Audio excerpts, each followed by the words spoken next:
चौथा प्रश्न,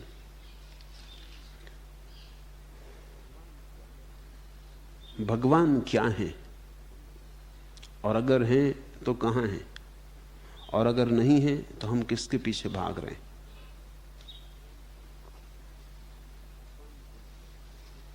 भगवान कोई वस्तु नहीं जो तुम्हें कोई दिखा दे अंगुली के इशारे से कि ये रहे। भगवान तुम्हारे ही भीतर छिपी हुई तुम्हारी ही आखिरी परम शुद्धि की अवस्था है। तुम्हारे ही भीतर प्रेम का प्रकट हो जाना परमात्मा का प्रकट होना है। इसलिए तुम अगर बाहर कहीं खोज रहे हो तो कभी ना खोज पाओगे। खोजो मंदिर मस्जिद में, काबा कैलाश में, तुम ना खोज पाओगे। तुम गलत खोज रहे हो, वहां परमात्मा नहीं। तुम अगर सोच रहे हो कि परमात्मा कहीं आकाश में बैठा है तो तुम मूढ़तापूर्ण बातें सोच रहे हो। तुम्हारे परमात्मा की धारणा बहुत बचकानी है। तो तुम पूछते हो भगवान क्या है? क्या का प्रश्न नहीं है। तुम्हारे भीतर जिसने ये प्रश्न पूछा है, तुम्हारे भीतर से जो मुझे सुन रहा है, तुम्हारे भीतर से जो मुझे देख रहा है, उसको ही पहचान लो और भगवान से पहचान हो जाएगी। अपने ही चैतन्य के साथ थोड़ी दोस्ती बनाओ, मैत्री बनाओ।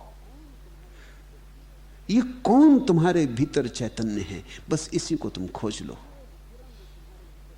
ये एक किरण जो तुम्हारे भीतर चेतना की है, होश की है, इस एक किरण का सहारा पकड़ लो, फिर तुम परमात्मा तक पहुंच जाओगे। मैंने सुना है एक सम्राट अपने वजीर से नाराज हो गया और उसने वजीर को एक बहुत ऊंचे मीनार पर कैद करवा दिया। उस मीनार से कूदने के सिवा और कोई बचने का उपाय ना था, लेकिन कूदना मरना था। मीनार बड़ी ऊंची थी, उससे कूदे तो मरे। कोई हथकड़ियां नहीं डाली थी, वजीर को हथकड़ियां डालने की जरूरत न थी। वो मीनार पर ऊपर कैद था, सीढ़ियों पर सख्त पहरा था, सीढ़ियों से आ नहीं सकता था। हर सीढ़ी पे सैनिक था, द्वारों पर कई द्वार थे, द्वारों पर ताले पड़े थे, मगर उसे खुला छोड़ दिया था मीनार पर। जब सब रो रहे थे, परिजन उसे विदा दे रहे थे, उसकी पत्नी ने कहा हम इतने रो रहे हैं और तुम इतने शांत हो, बात क्या है? उसने कहा फिक्र न कर, अगर तू एक रेशम का पतला धागा भी मुझ तक पहुंचा देगी तो बस मैं निकल आऊंगा। वो तो चला गया, वजीर कैद हो गया। पत्नी और मुश्किल में पड़ गई कि रेशम के धागा को पहले तो पहुंचाना कैसे? सैकड़ों फीट ऊंची मीनार थी, उस पर रेशम का धागा पहुंचाना कैसे?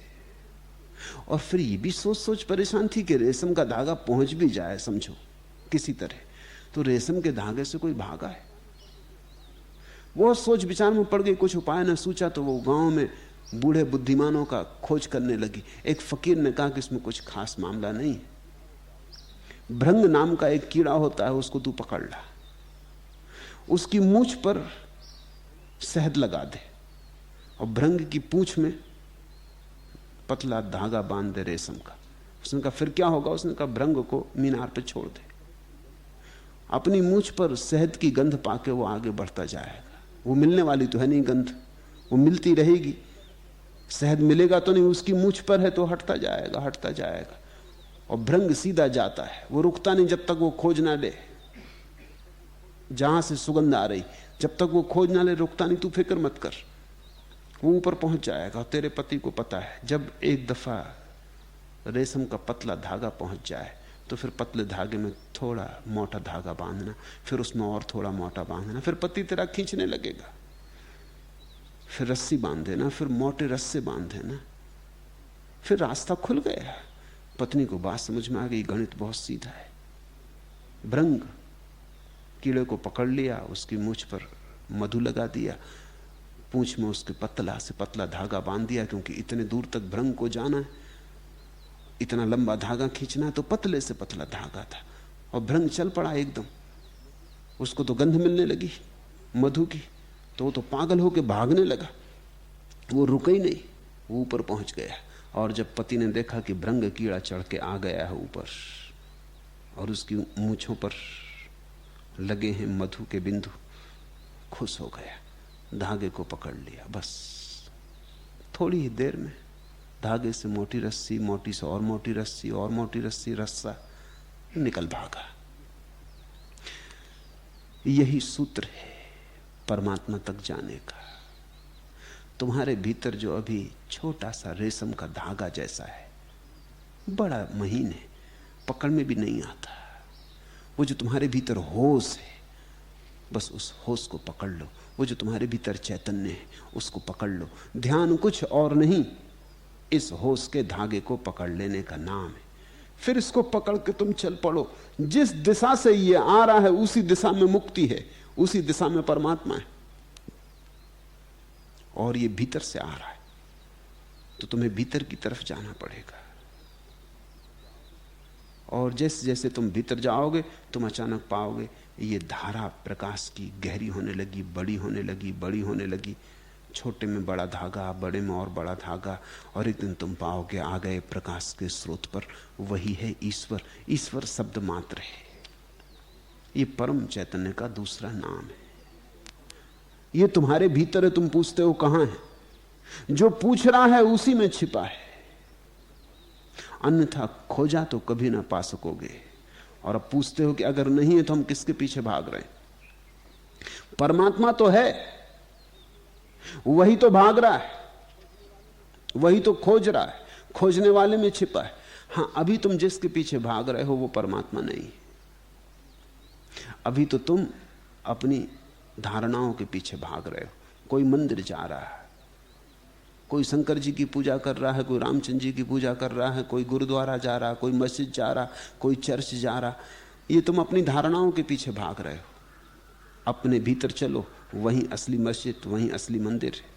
अपने भीतर चलो, ये मंदिरों के घंटे इत्यादि बहुत बजा चुके, इनसे कुछ सार नहीं। बजाते रहो जितना बजाना हो, बहरे हो जाओगे बजाते बजाते, कुछ भी ना पाओगे। भीतर चलो, शब्दों, शास्त्रों, सिद्धांतों में नहीं, स्वयं में। अभी तो तुम जिनके पीछे भाग रहे हो ये पंडित है। ज्ञानी वही है जो तुम्हें तुम्हारे ही भीतर पहुंचने का मार्ग बता दे। पंडित तुम्हें ऐसे मार्ग बताते हैं कि चले जाओ काशी, कि चले जाओ काबा, कि गिरनार, कि जेरूसलम, वहां मिल जाएगा।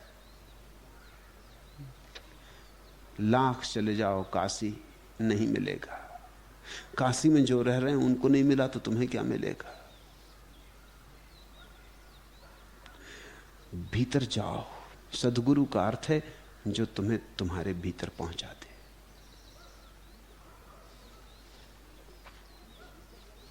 और तब तुम पाओगे कि जैसे जैसे तुम भीतर जाने लगे, तुम तो भीतर जाते हो, परमात्मा पास आता है।